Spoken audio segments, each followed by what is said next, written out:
Take a rendered image of a bracket, feed it to GenCAD. Out comes the actual Parametric CAD program that produces that bracket. The exact sequence of CAD operations a human would type into Fusion or OnShape. Not a mesh, not a voxel grid. The real history of the design, in parametric form, modifiable end-to-end.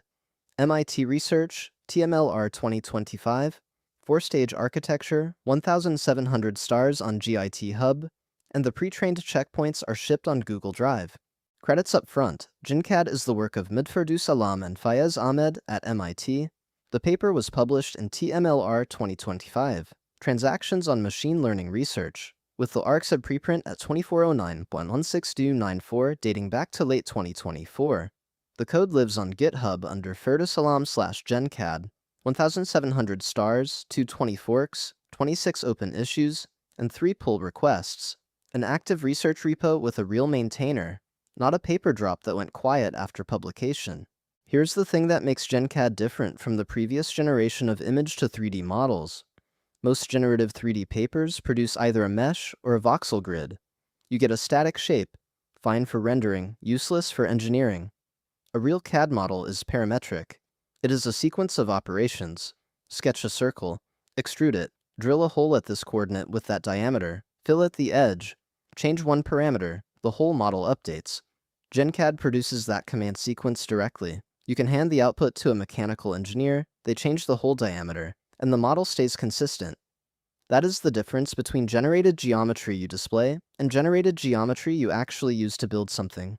The downstream consequence is that the model can feed real manufacturing workflows, CAM toolpaths, FEA simulations, drawing generation. Every step after CAD assumes parametric input.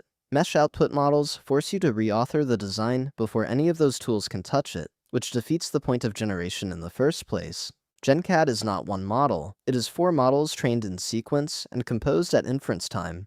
Stage 1, an autoregressive transformer encoder learns latent representations of CAD command sequences.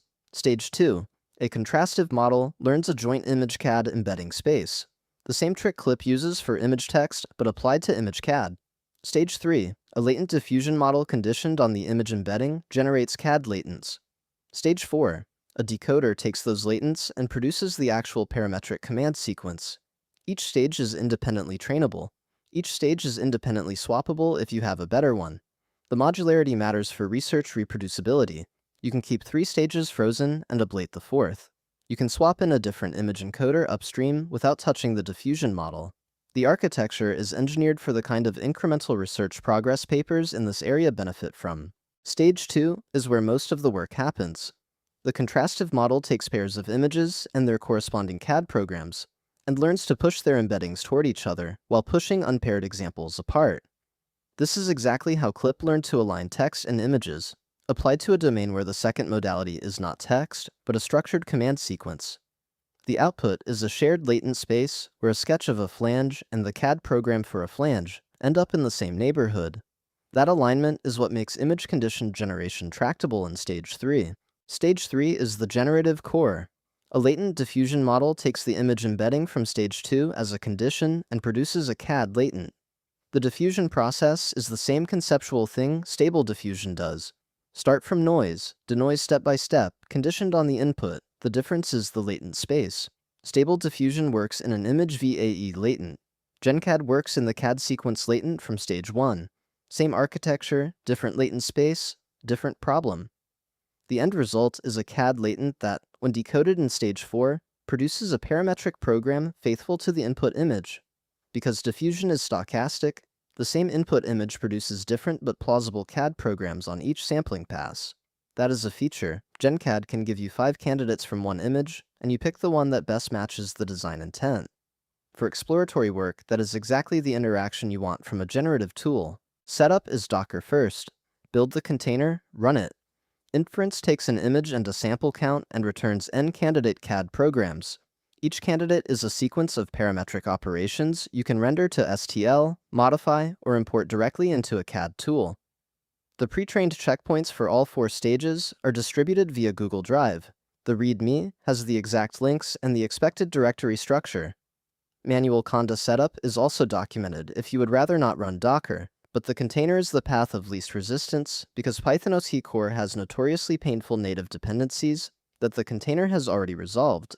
Here is the project page. The site walks through the architecture diagrams, embeds a video showing the image-to-CAD pipeline in action, and links to the paper, the code, and the dataset. Mobile layout is solid, useful since the figures and the demo video both want a decent viewport. The retrieval demo on the page lets you point at an image and pull back the closest match from a corpus of around 7,000 CAD programs. Here's the repo. README walks through the 4-stage training procedure, the Docker setup, the inference scripts, and the checkpoint URLs. The repository is 99.8% Python. Python OC core handles the actual CAD primitives, PyTorch handles the model. The Activity tab shows steady commits, and the Issues tab has real questions being answered by the authors. Treat this as live research, not a static paper drop.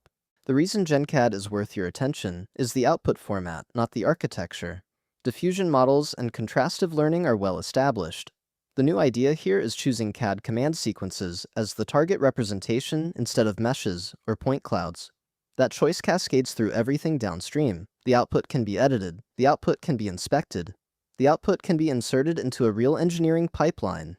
Generative geometry has had a long arc of mesh and voxel approaches that produced impressive-looking 3D models nobody could actually use. Parametric output closes that gap.